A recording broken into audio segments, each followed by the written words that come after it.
IIT,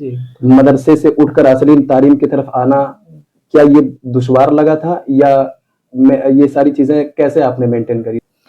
خاص طور سے اگر مدارس کے طلباء کسی انجینئرنگ فیلڈ میں یا میڈیکل میں یا لا میں جو بڑے کمپٹیٹیو ایگزام ہیں جب ان کو کریک کرتے ہیں تو خاص طور سے یہ سوال بہت اہم بن جاتا ہے مدارس کے طلباء کے لیے، کیونکہ جو عالمیت کا کورس ہے وہ اتنا واسٹ سلیبس ہے کہ اس کو ہی کور کر پانا بہت مشکل کام ہے. جی تو اس کے ساتھ ساتھ آپ نے کیسے اس کمپٹیشن کی تیاری کی؟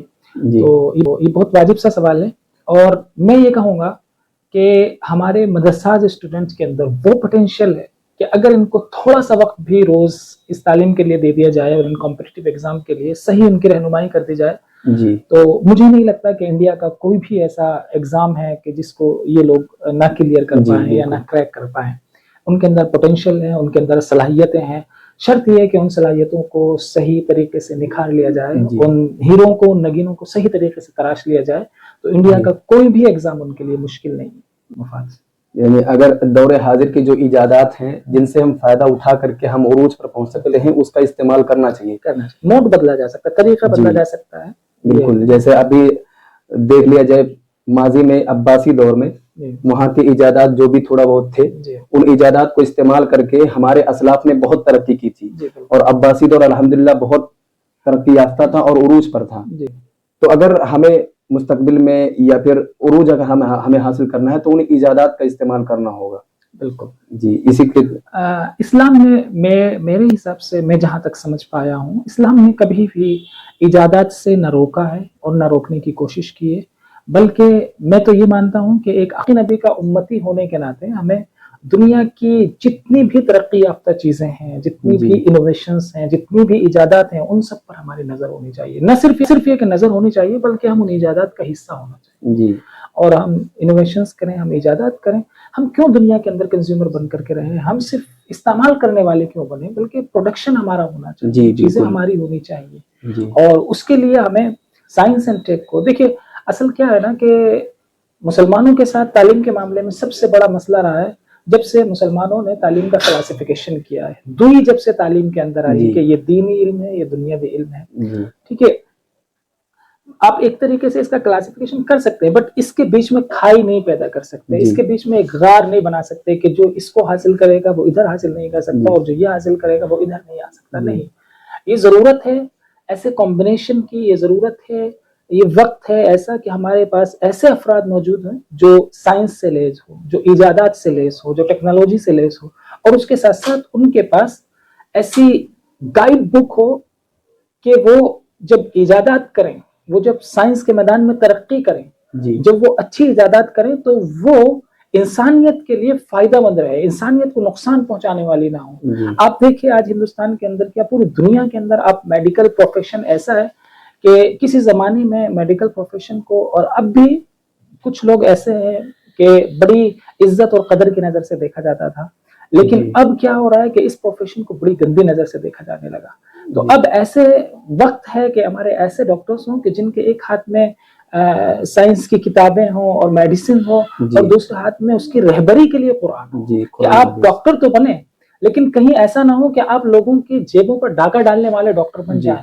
سائنس کی کتابیں آپ کو ڈاکٹر بنائیں گی، سائنس کی کتابیں آپ کو انجینئر بنائیں گی، سائنس کی کتابیں آپ کو اچھا میڈیکل پروفیشن بنائیں گی، بٹ وہیں پر قرآن آپ کو گائیڈ کرے گا کہ آپ کو ڈاکٹر بننے کے بعد اپنے پیشنٹ کے ساتھ کس طریقے سے گفتگو کرنی ہے، اس کے جیب کا کس طریقے سے خیال رکھنا ہے، اس کو خدمت سمجھ کر کے کرنا ہے.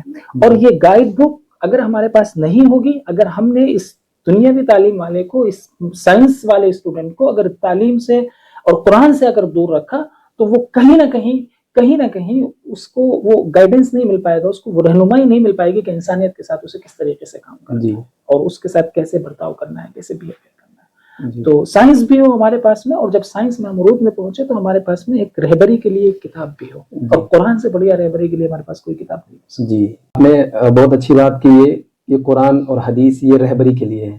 رہبری سکھاتا ہے کہ اگر ہمارے پاس ہم ڈاکٹر ہیں، ایک ہاتھ میں ہمارے پاس ڈاکٹری کی بکس ہیں، دوسرے ڈاکٹر سے ریلیٹڈ جو بھی چیزیں ہوتی ہیں وہ ہیں، تو دوسرے ہاتھ میں ہمارے پاس قرآن و حدیث ہیں جو ہمیں صحیح راستہ بھی دکھاتی ہیں.